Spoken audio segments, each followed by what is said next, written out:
नमस्कार दोस्तों, स्वागत है आपका अपने YouTube channel adding values with knowledge to revive your knowledge, it's our goal. दोस्तों, आज मैं आपके सामने फिर से कि हाजिर हूँ काफ़ी समय बाद। जैसे कि आप लोग सभी जानते हैं कि जिन्होंने बुंदेलखंड मेडिकल कॉलेज में pharmacist, speech therapist, TB, chest disease and health visitor या कोई दूसरा ग्रुप जिसका पेपर सुबह की शिफ्ट में हुआ था, और जो पैरामेडिकल स्टाफ का जिसका मैं पेपर लेके आया हूँ, जिसका पेपर 2 से 4 की शिफ्ट में हुआ था, उसके लिए एमपी ऑनलाइन के पोर्टल पर ऑब्जेक्शन के लिए आंसर मॉडल डाल दिए गए हैं। तो देखते हैं क्या आंसर मॉडल है और कौन कौन से क्वेश्चंस पे हम ऑब्जेक्शन लगा सकते हैं। तो आइए शुरू करते हैं। शुरू करने से पहले दोस्तों एक रिक्वेस्ट है, यदि आप चैनल पर नए हैं तो चैनल को लाइक, सब्सक्राइब एंड शेयर करने ना भूलें, ताकि आप ऐसे ही कंटेंट और देख सकें। तो शुरुआत करते हैं। यह जो मैं पेपर बताने जा रहा हूँ, यह पेपर सेकंड शिफ्ट का है, जिसमें pharmacist, speech therapist end TB and chest health visitor के लिए जो मॉडल आंसर आए हैं, जिसके लिए आप 23 और 24 फरवरी के दौरान ऑब्जेक्शन कॉलिंग कर सकते हैं। ऑब्जेक्शन लगाने के लिए सबसे पहले मैं बता दूं कि जो भी क्वेश्चंस पे आपको डाउट है या लगता है कि ये क्वेश्चंस गलत होंगे, उसके लिए आप उसके स्क्रीनशॉट ले लें, और जो भी उसका आंसर आपको लगता है कि सही होना चाहिए, उसके लिए एक प्रूफ होना चाहिए, जो कि कोई स्टैंडर्ड बुक की पीडीएफ या स्क्रीनशॉट होना चाहिए, और उसको आप एक पीडीएफ फॉर्म में बनाकर आप ऑब्जेक्शन लगा सकते हैं। इसके लिए इन पेपरों को देखने के लिए आप अपने एप्लीकेशन और डेट ऑफ बर्थ के माध्यम से मॉडल आंसर को देख सकते हैं। तो शुरुआत करते हैं। आप लोग भी देखते रहिएगा, कौन से क्वेश्चंस आपको गलत लग रहे हैं उनके नंबर ज़रूर लिख लीजिएगा। तो सबसे पहले फिजिक्स का पार्ट डिस्कस करेंगे। दोस्तों, सबसे पहले क्वेश्चन था, a 0.250 kg ball fall vertically and hits a floor with a speed of 10 meter per second. It rebounds with an initial speed of 4 meter per second. The magnitude of the impulse that act on the ball during the contact with the floor is, इसका जो answer दिया हुआ है 7 Newton second. मतलब हिंदी में भी सुन लीजिए, एक 0.50 kg की गेंद लंबवत रूप से गिरती है और 10 मीटर पर सेकंड की चाल से एक फर्श से टकराती है। यह 4.0 मीटर पर सेकंड की प्रारंभिक चाल से प्रतीक्षित होता है। फर्श से संपर्क के दौरान गेंद पर कार्य करने वाला आवेग का परिमाण क्या है? 7 न्यूटन। डी ऑप्शन दिया हुआ है इसका। दूसरा क्वेश्चन देखते हैं। इंग्लिश मीडियम वाले थोड़ा एडजस्ट करेंगे, क्योंकि ज़्यादातर दर्शक हिंदी में ही कंफर्टेबल होते हैं।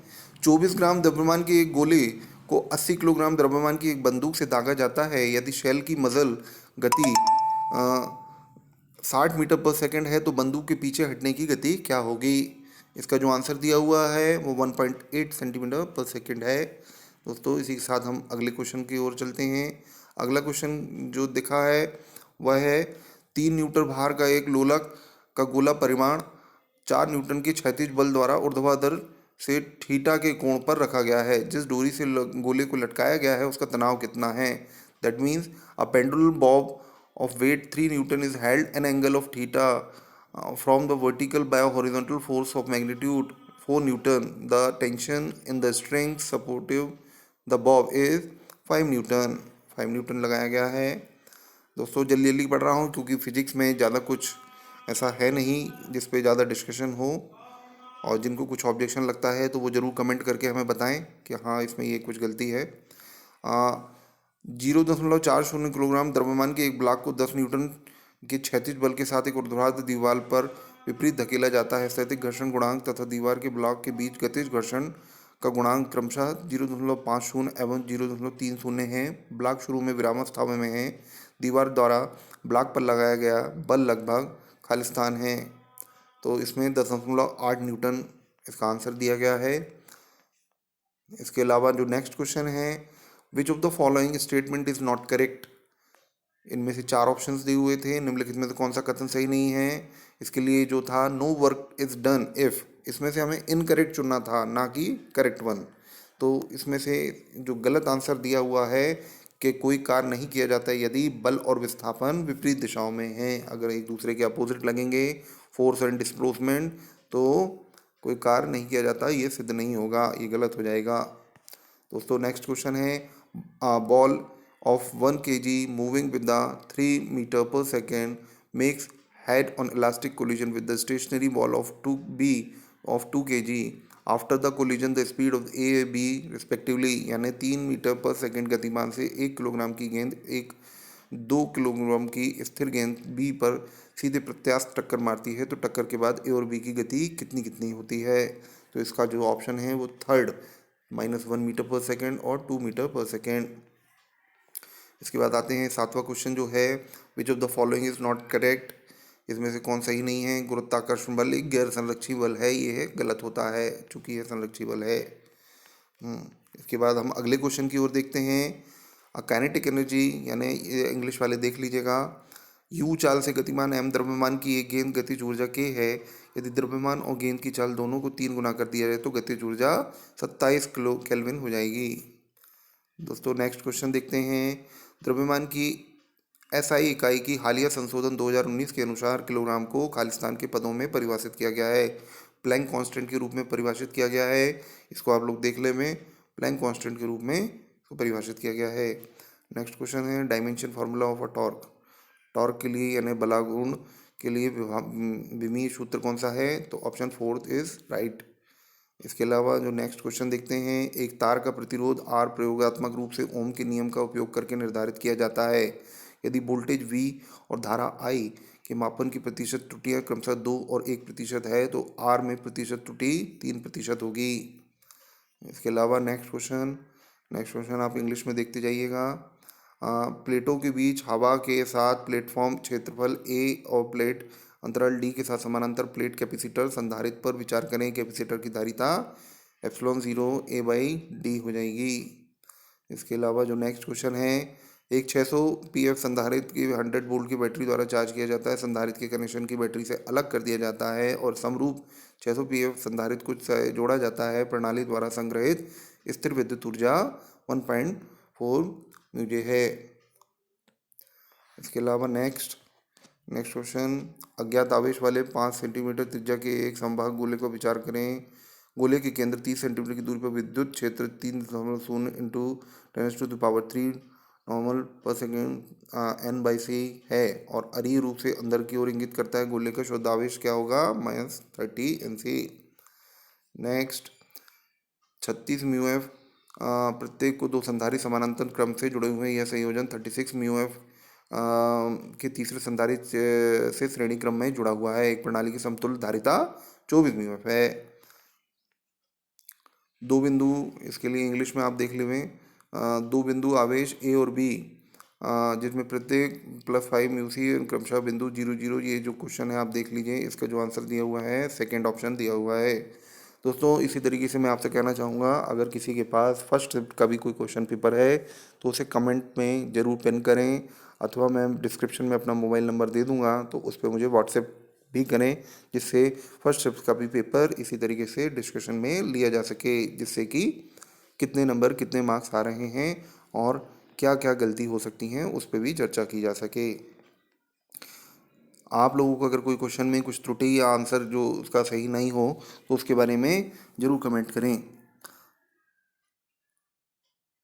तार के बाहर एक r दूरी पर एक बिंदु पर धारा L ले जाने के लिए एक सीधे अनंत तार के कारण चुंबकीय क्षेत्र का परिमाण खालिस्तान द्वारा दिया जाता है, μ0I/2πr।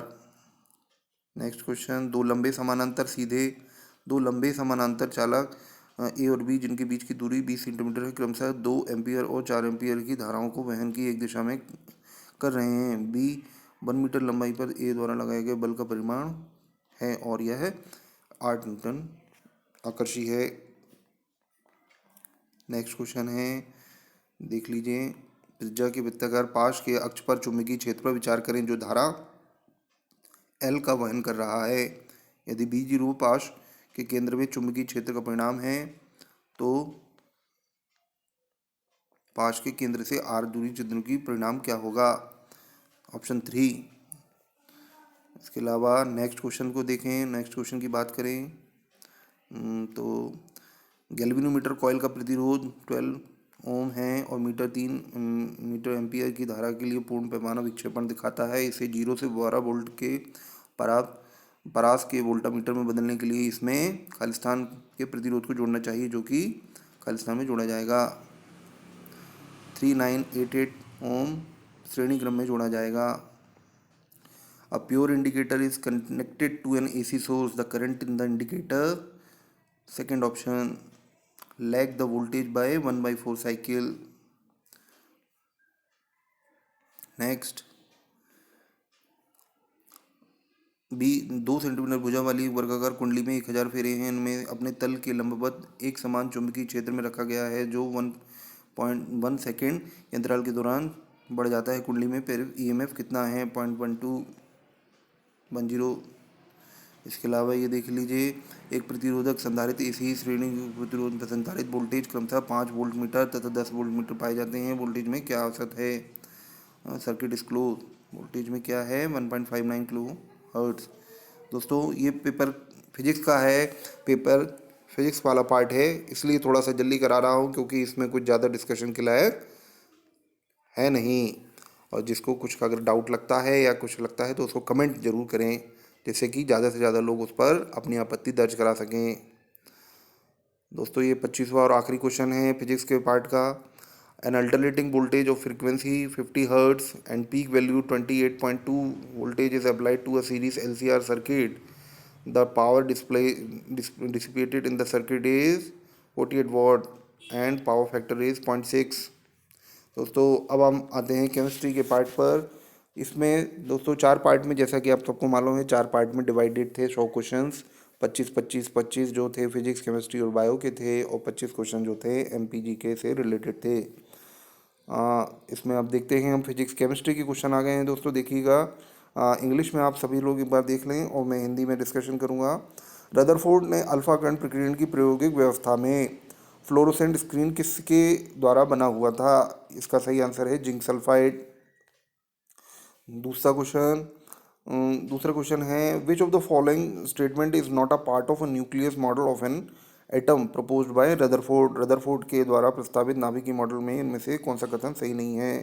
तो इसका आंसर जो दिया गया है, इलेक्ट्रॉन नाभिक के चारों ओर स्थिर ऊर्जा वाले वृत्ताकार पथों में चक्कर लगाते हैं। बिल्कुल सही है। इसके अलावा इस क्वेश्चन पर मैं सही तो नहीं कहूँगा, परंतु हाँ ठीक है, फिक्स्ड एनर्जी नहीं होती है, ये ज़रूर उनके द्वारा कहा गया है। और इसमें आप लोग देखिएगा, इसका क्वेश्चन का आंसर आप लोग बताइएगा क्या हो सकता है, सही है या नहीं, आप बताइएगा। हाइड्रोजन के रेखा स्पेक्ट्रम के दृश्य क्षेत्र में सबसे लंबी तरंगदैर्घ्य के अनुरूप स्पेक्ट्रमी रेखा के लिए n का क्या मान होगा? तो इसके लिए तीन आंसर दिया हुआ है इसका। अब इसमें देखते हैं तीसरा क्वेश्चन, जो उसमें क्वेश्चन दिया हुआ है, हाइड्रोजन परमाणु में M कोश से K कोश में इलेक्ट्रॉनिक संक्रमण की आवृत्ति क्या होगी? तो इसका आंसर जो दिया हुआ है B 2.895 इंटू 10⁻15 हर्ट्ज। अगला क्वेश्चन, आधुनिक आवर्त सारणी में परमाणु क्रमांक 22 वाला तत्व किस वर्ग और किस आवर्त से संबंधित है? तो इसमें आंसर जो दिया गया है 4th ग्रुप और 4th पीरियड से टाइटेनियम होता है, जहाँ तक मेरा जानकारी है, और 4th ग्रुप और 4th पीरियड में बिलोंग करता है। दोस्तों ये अगला क्वेश्चन, आधुनिक आवर्त सारणी में कैल्कोजन का सामान्य इलेक्ट्रॉनिक विन्यास Ns2 Np4। इसका आंसर होगा, ये क्वेश्चन थोड़ा देखना पड़ेगा, इसमें क्या आंसर होगा आप लोग भी अपने कमेंट करिएगा। आपको क्या लगता है? आपको 5 तत्व ABCD दिए गए हैं जिनके परमाणु क्रमांक क्रमशः 13, 15, 17, 19 और 20 हैं। निम्नलिखित में से कौन सा इनके ऑक्साइड के चारक लक्षण का सही क्रमांक है? इसमें आंसर जो दिया गया है D is greater than E than A than B than C। अब आप लोग बताइएगा ये सही है अथवा नहीं। दोस्तों सामान्य कार्बन के ऑक्सीजन द्विबंध की लंबाई 121 pm है, जबकि सामान्य कार्बन के ऑक्सीजन त्रिबंध की लंबाई 110 pm है। निम्नलिखित में से कौन सा कार्बन डाइऑक्साइड के एक अणु में कार्बन ऑक्सीजन आबंधों की सबसे संभावित आबंध लंबाई है? इसका 115 pm दिया गया है। और दोस्तों इसके बाद अगले क्वेश्चन की ओर चलें। अगले क्वेश्चन में क्या पूछा गया है, अणु कक्षक सिद्धांत के अनुसार C2 अणु के बारे में निम्नलिखित में से कौन सा कथन सही है। इसमें जो आंसर दिया गया है, दो कार्बन परमाणुओं के बीच दो पाई बंध होते हैं, परंतु इसमें जो पूछा था इसके अनुसार मेरे हिसाब से जो मुझे लगता है, आप लोग भी अपने कमेंट द्वारा बताइएगा कि दो कार्बन परमाणुओं के बीच दो पाई और एक सिग्मा बांड होना चाहिए। आप लोग भी अपने आंसर को कमेंट में बताइएगा क्या सही है। अगले क्वेश्चन की बात करते हैं। तो आदर्श गैस समीकरण में एक मोल के गैस के लिए 273.15 केल्विन तथा एक बार दाब के सर्वाधिक गैस नियतांक का मान क्या होता है। तो थर्ड ऑप्शन इज करेक्ट। इसके अलावा नेक्स्ट क्वेश्चन पे बात करते हैं। नेक्स्ट क्वेश्चन क्या कहता है, यदि किसी गैस के लिए Z का मान 1.35 है तो इस गैस के लिए निम्नलिखित में से कौन सा कथन सही है। तो इसके लिए जो आंसर दिया गया है कि गैस आदर्श व्यवहार से सकारात्मक विचलन दर्शाती है और आदर्श रूप से अपेक्षा से कम संपीड़नीय होती है। दोस्तों नेक्स्ट पॉइंट की बात करें, नेक्स्ट क्वेश्चन कह रहा है कि गैस के बॉयल तापमान से ऊपर, that is atoms above boils temperature of a gas, which of the following statement is true.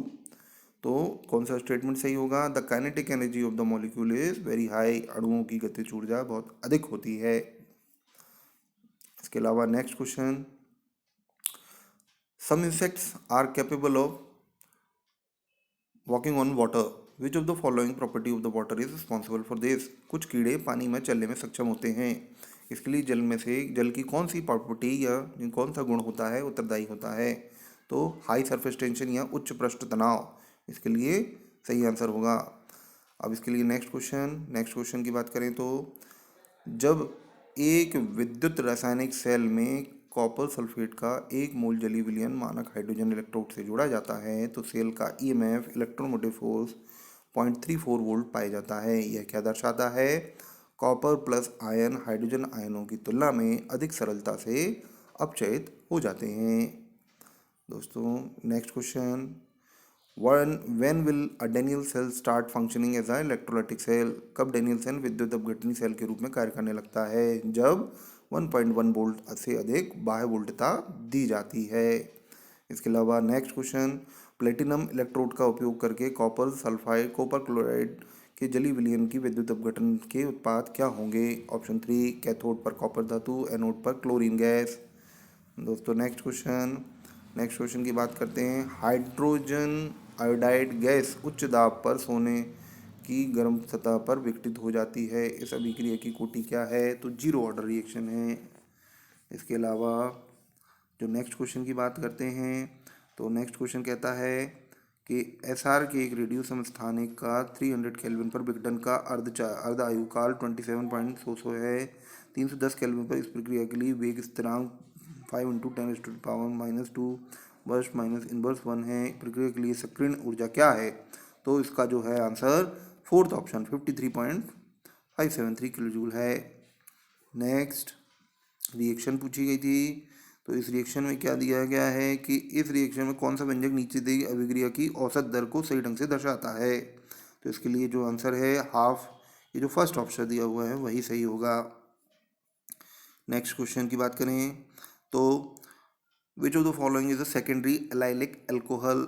तो ये क्वेश्चन में थोड़ा सा देखने लायक बात होगी, आप लोग भी बताइएगा क्या ये इसका आंसर सही है। साइक्लोहेक्स 2 in 1 ऑल, ये आंसर थोड़ा मुझे डाउटफुल लग रहा है, आप लोग कमेंट करके ज़रूर बताइएगा। इसके अलावा सेकेंड ऑप्शन देखिएगा। नेक्स्ट है, इसमें ये पूछा गया है कि organic compound A having a molecular formula C5H10 is treated with the water in presence of a few drop of concentrated sulfuric acid to form a complex compound B. Compound B on heating with the copper at 573 Kelvin give back compound A. What will the IUPAC name of the compound A? तो इसका जो IUPAC name दिया हुआ है 2-methyl ब्यूट 2-ene। इसको भी देखने लायक है, ये एक बार क्वेश्चन आप चेक करके बताइएगा क्या इसका आंसर सही है। अगर आप लोगों ने कुछ पढ़ा हो तो उसमें से बताइएगा। Next, which of the following compound can not be prepared by dehydration of an alcohol. Ethyl methyl ether. Which of the following compound will be the most easily नाइट्रेटेड? Phenol. Phenol जो है नाइट्रीकृत किया जा सकता है। इसके अलावा नेक्स्ट क्वेश्चन की बात करें, what will the major product form when 1 mole of the each acetone and acetophenone are reacted in the presence of dilute NaOH? यानी जब तनु NaOH की उपस्थिति में एसीटोन और एसिटोफिनोन को 1-1 मोल की अभिक्रिया करी जाती है तो बनने वाले प्रमुख उत्पाद क्या होंगे? तो इसका थर्ड ऑप्शन जो है 4 हाइड्रोक्सी फिनाइलफेटिन, और जो भी लिखा हुआ है आप तो एक बार देख लीजिएगा, यही आंसर है। नेक्स्ट क्वेश्चन की बात करें जो कि लास्ट क्वेश्चन होगा केमिस्ट्री का, विच of the following of the correct order of the acidic character of the given compound? तो जो एसिडिक कैरेक्टर बनाना था यानी यौगिकों का अम्लीय क्षरण का सही क्रम, तो इसमें इन्होंने trifluoro acetic acid, nitro acetic acid, benzoic acetic acid और फिनाइल एसिटिक एसिड, इस तरीके से इन्होंने क्रम बताया है। तो यह केमिस्ट्री के लिए पोर्शन है दोस्तों। अब हम बात करते हैं बायोलॉजी सेक्शन की। बायोलॉजी के जो 25 क्वेश्चन हैं उसमें से आप लोग अपने कमेंट जरूर करके बताइएगा कितने नंबर आ रहे हैं और कितने सही हो रहे हैं, क्या लगता है, और कौन सा एग्ज़ाम आप लोगों ने किस पोस्ट के लिए अप्लाई किया था। There is no animal in kingdom Animalia that are, मतलब ऐसा कोई जंतु नहीं है एनिमल जगत में जो एक कोशिकीय हो। इसके अलावा next question, which animal possesses an air bladder, यानी किन जंतुओं में वाताशय होता है? इसका आंसर है सेकेंड ऑप्शन ऑस्टियोजोथाइस, उदाहरण हिप्पोकैम्पस। तीसरे क्वेश्चन की बात करते हैं। तीसरा क्वेश्चन है, व्हाट इज मेटामेरिज, मल्टीपल सिमिलर और homologous segment in the body? तो इसका ऑप्शन जो होगा, तो इस क्वेश्चन के लिए जो आंसर होने वाला है वो थर्ड ऑप्शन होगा, मल्टीपल सिमिलर और homologous segment in the body. Next question की बात करें तो ground tissue system of plant contain all the following type of cell except, पौधों की भरण ऊतक तंत्र में निम्नलिखित में से किसी छोड़कर शेष सभी प्रकार की कोशिकाएं होती हैं। तो ट्रैकिड छोड़कर सभी कोशिकाएं होती हैं। In flower contain staminoids, staminode, then it will be, यदि किसी पुष्प में बंधक पुंकेसर हो तो यह होगा परागणों का उत्पादन नहीं करेगा, इसमें से परागणों का उत्पादन नहीं होगा। ठीक। Next question, which of the following molecule is not a protein? तो इनमें से कौन में एक प्रोटीन नहीं है? तो इसका एक सही आंसर दिया हुआ है ईस्ट्रोजन। इंसुलिन जरूर एक हार्मोन है परंतु ये प्रोटीनिशियस हार्मोन है। ट्रिप्सिन और कोलेजन तो प्रोटीन है ही, तो इसका सही आंसर होगा ईस्ट्रोजन। नेक्स्ट क्वेश्चन की बात करी गई थी, इसमें से पूछा गया था विच of the following molecule is an amino acid? Amino acid, इन्होंने आंसर जो दिया है वो फर्स्ट ऑप्शन दिया हुआ है, परंतु इसमें मुझे थोड़ा सा संशय है कि ऑप्शन 3 पे भी एक बार नज़र डालें। तो आप लोग ज़रूर बताइएगा क्या सही हो सकता है क्या ऑप्शन 3 या नहीं, और अगर फर्स्ट है तो क्यों है, ये थोड़ा सा आप लोग कमेंट जरूर करिएगा दोस्तों। नेक्स्ट क्वेश्चन की बात करते हैं, which of the following statement is not a component of cell theory? यानी कौन सा कथन सेल कोशिका सिद्धांत का अवयव नहीं है? तो इसमें जो ऑप्शन दिया हुआ है कि कोशिका विभाजन के दौरान सूत्री विभाजन, that is karyokinesis, nuclear division के बाद कोशिका द्रव्य विभाजन यानी कोशिका द्रव्य विभाजन होता है, या साइटोकाइनेसिस होता है। तो इसका ये आंसर गलत होगा। इसके बाद देखते हैं, ये आंसर सेल थ्योरी में नहीं दिया गया है ऐसा इनके द्वारा बताया जा रहा है। इस पे भी एक बार थोड़ा देखने लायक विचार है, क्योंकि जनरली जो सबसे पहले न्यूक्लियर डिवीजन ही होता है, न्यूक्लियर डिवीजन के बाद ही सेल डिवीजन या साइटोप्लाज्म डिवीजन होता है। अब बाकी बात करने की है, और आप लोग कमेंट करके बताइएगा ये क्वेश्चन कैसा होगा, सही होगा या नहीं। क्वेश्चन है नेक्स्ट क्वेश्चन, जब हम कहते हैं कि विकास की प्रक्रिया के लिए विभिन्नता महत्वपूर्ण है तो हमारा अर्थ खालिस्तान होता है। जीन प्रभुरूपी यानी genotypic variation. What is the effect of the weathering of rocks, या चट्टानों का ऋतुचरण का क्या प्रभाव होता है? इसका जो आंसर होगा मिट्टी की उच्च खनिजीकरण, मिट्टी का उच्च खनिजीकरण होगा अगर चट्टानों का चरण होगा तो। दोस्तों नेक्स्ट क्वेश्चन की बात है, इंग्लिश वाले देख लें, निम्नलिखित में से कौन सी मृदा में प्रचुर मात्रा में होता है परंतु पौधों की वृद्धि के लिए आवश्यक तत्व नहीं है? इसका सही आंसर जो है कौन सा तत्व होगा? सिलिकॉन तत्व, ये जो इसका आंसर सही होगा। नेक्स्ट क्वेश्चन की बात होती है, the formation of interfascicular cambium is an example of. यानी अंतरापुलीयधा का निर्माण किसका एक उदाहरण है? तो differentiated parenchyma cell become dedifferentiated. Next question, if you want to vernalize a plant you should, मतलब यदि आप किसी पौधे का वसंतीकरण करना चाहते हैं तो आपको बीज को कुछ दिनों के लिए फ्रिज में रखना चाहिए। ये इसका सही आंसर होगा। Next question, which of the following protein is not present in human lymph? Haemoglobin. Haemoglobin जो एक ऐसा प्रोटीन होता है जो कि लिम्फ में या लसिका में नहीं पाया जाता। नेक्स्ट क्वेश्चन है, विच of the following can result in fibrosis of lung? यानी किसके परिणाम स्वरूप फुफ्फुसी तंतुमयता हो सकती है? खदान की धूल के लगातार संपर्क में आने से यह रोग हो सकता है। How glucose is absorbed in digestive tract, यानी पाचन तंत्र में ग्लूकोज कैसे अवशोषित किया जाता है? तो इसका जो ऑप्शन थर्ड है, एक्टिव ट्रांसपोर्ट और फैसिलिटेड ट्रांसपोर्ट, सक्रिय परिवहन या सुगम परिवहन द्वारा। दोस्तों नेक्स्ट क्वेश्चन की बात करते हैं, why are there restriction on MTP, that is medical termination of pregnancy? तो इसका सही आंसर है, चयनात्मक लिंग भ्रूण हत्या को रोकने के लिए ही MTP पर प्रतिबंधित है। नेक्स्ट क्वेश्चन की बात करते हैं कि इनमें से कौन सा गलत है? The select the false statement about the Dryopithecus और रामापैथिकस। तो यह सभी, इसके लिए आंसर जो दिया गया है ये प्राइमेट तो हैं परंतु होमिनिड नहीं हैं। दोस्तों ये एपीज के ही, यानी जो हमारे पूर्व एंसेस्टर थे उनके ही दो प्रारूप हैं। Which of the following evidence is used by scientist to propose that australopithecines फल भक्षी थे, यानी वॉट्स अ फ्रूट ईटर? तो निम्नलिखित में कौन से साक्ष्य का प्रयोग वैज्ञानिकों ने यह प्रस्तावित करने के लिए किया कि ऑस्ट्रेलियोपैथिसिन पिथेसिन फल भक्षी थे? तो उनके दांतों का स्वरूप, the pattern of their dentition. Next, what is an explant, यानी बहिरूप क्या होता है? पौधे के अंग का एक खंड, a fragment of plant organ. Which of the following is not an aim of micro propagation via plant tissue culture? निम्नलिखित में से कौन सा पादप ऊतक संवर्धन के माध्यम से सूक्ष्म प्रवर्धन का उद्देश्य नहीं है? नए संकर पौधों का उत्पादन करना, यह इसका एक स्टेटमेंट नहीं है, एम नहीं है। To extract DNA from penicillium the cell should be treated first with, तो काइटिनेज के साथ ही इसको ट्रीट करेंगे, उसके बाद ही DNA एक्सट्रैक्ट करते हैं। What are the patent? Patent क्या है?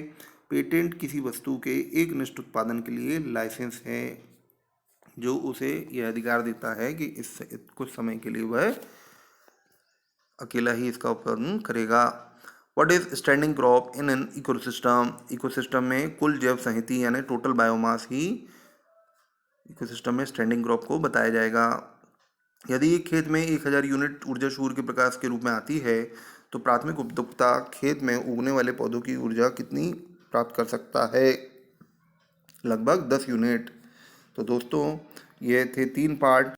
यह दोस्तों इसी तरीके से मैंने फिजिक्स, केमिस्ट्री और बायो के आपके क्वेश्चंस को रीड करा दिया है, तो आप लोग देख सकते हैं कि ये पूरे 75 क्वेश्चनों के आंसर हमने डिस्कस किए। अगर आप लोग को लगता है कि इनमें से किसी क्वेश्चन के आंसर्स गलत हैं या एक से अधिक हैं या कोई और आंसर होना चाहिए था, तो आप लोग कमेंट करके ज़रूर बताएं, जिससे कि हम लोग सही तरीके से उस पर ऑब्जेक्शन लगाकर क्वेश्चन पे आंसर सही कर सकें। आगे जीके का पोर्शन जो है वो नेक्स्ट वीडियो में बताऊंगा, चूँकि लंबा हो रहा है वीडियो। अगर आप लोगों को वीडियो अच्छा लगा हो तो शेयर और लाइक करिएगा, और इसी तरीके के वीडियो देखने के लिए आगे भी हमसे जुड़े रहिएगा। धन्यवाद।